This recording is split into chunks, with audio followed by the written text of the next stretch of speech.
All right. Fish Ohio Day. Good job, guys. There we go.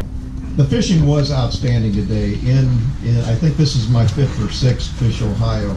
I think Dave Spangler, we added up, we had over 100 fish that our boat caught, and we only got 7 in the box. But we were catching walleye just a scotch too small a lot of times. But it's the best fishing that I've ever seen. So we're looking forward to next year or even later on this year. Like I said, I've been here 5 or 6 years now, and during that time at the ODNR, we always make changes. We're always trying to make positive changes. And I do want to announce a leadership change that we made recently, and that's we named a new Chief of Wildlife, Mike Miller. Mike, could you come up for just a second? While he's walking up here. Mike is over a 20-year veteran with the Division of Wildlife. He's had jobs after that, but he was with the division for over almost 2 decades. He's held 4 different Officer of the Year awards. This guy's the real deal, a good administrator, and just an all-around good guy. And we're going to work very closely with him. And by the way, there's going to be no consolidation. I want that to stop right now. I want it to stop right now. This is about cooperation, not consolidation. There's going to be no merger of wildlife officers. There's going to be no merger of the Division of Wildlife with Parks. So please quit saying that. It isn't going to happen. But we're going to talk about access, we're going to talk about opportunity, and we're going to talk about customer service. And then the other thing we're really going to help the Division of Wildlife with when it comes to capital projects. Right now, their capital projects are usually funded through the wildlife dollars.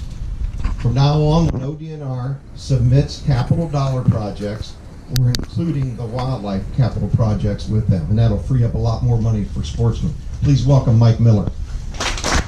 Not only has Director Zehringer given me this opportunity, but he's given me a commitment of support to be able to think creatively, think out of the box. For those that know me, my mind races. I have a lot of ideas, and I've been given the go-ahead to think about what's best for the sportsman and think out of the box and be able to make tough decisions. Maybe decisions that we haven't been willing to make before in the past. I've been given that opportunity. Like he's explained, he's committed to me resources. He's committed those resources right now for capital projects. As you know, the Division of Wildlife receives gasoline revenue, the 5.2 fund, and that money could be used, that was going to be used for wildlife dams and other capital needs. But as the director said, he's committed the dam project to the department's capital projects, which does free up a lot of money for the Division of Wildlife. And we're going to use those funds to help reinvest into fishing access and to help create more opportunities for our customers, which are the sportsmen and the other folks that use those areas that aren't one of the 6.5% that are helping support the Division of Wildlife and the Department of Natural Resources. But that's going to be 2 of our priorities, and the other is customer service. I think the Department of Natural Resources, the Division of Wildlife has excellent customer service. Just look at Lake Erie, look at the fishing we have, look at all of you folks here today. The staff goes out of their way every year for this event, and the department. And so people care about the wildlife resources in the state, and it's everybody. It's from the governor, the director, the other directors of the other departments. People care deeply about wildlife resources in this state. But access, opportunity, and customer service are what we're going to move forward with. I'm very excited to have this opportunity, and I'm looking forward to make all of these priorities move forward. But this commitment stays with the signing last week, I believe it was, of Senate Bill 2. And here to talk about that, Craig Butler. Thanks.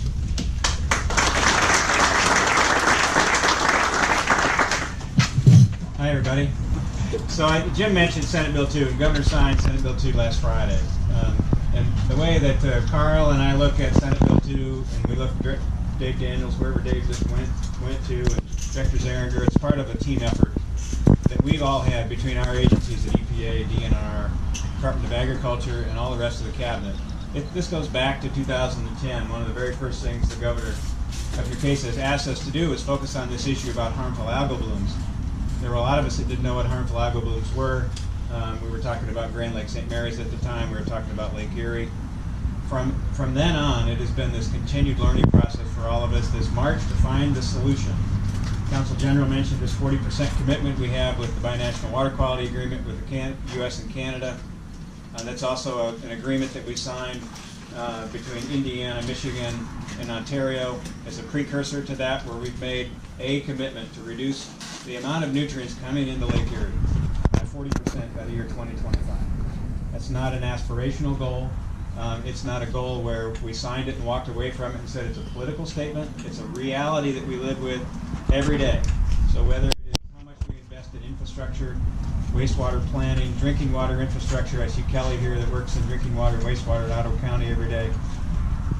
25% of the state's population gets their drinking water from Lake Erie. So in addition to being just an unbelievable recreational resource, it's the lifeblood for many of us in terms of drinking water.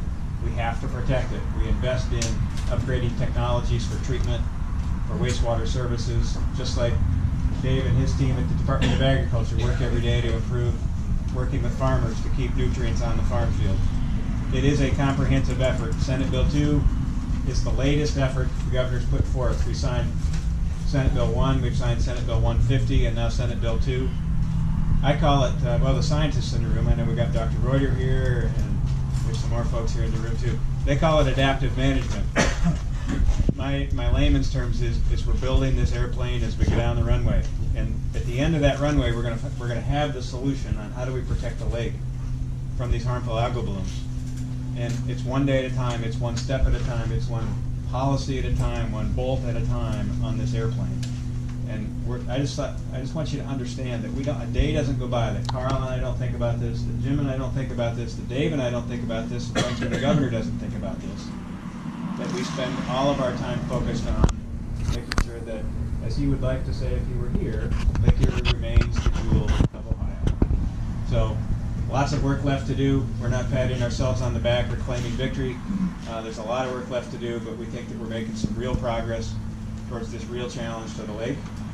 And I just want to thank Jim for your partnership in that, Dave, you too, and the rest of my colleagues, and thank you for having us. There's a lot of misconception about the algae blooms that you just brought up. In Ohio EPA's opinion, what is the main source of algae blooms in Lake Erie currently? Well, the main cause is we've got too many nutrients that have come into the lake. On an annual basis, we see phosphorus loadings. That's the main culprit here for Lake Erie, where we see too much phosphorus that has come into the lake. Acts as a food source for the harmful algal bloom bacteria that are there, and sometimes we see that bloom happen in the late summer.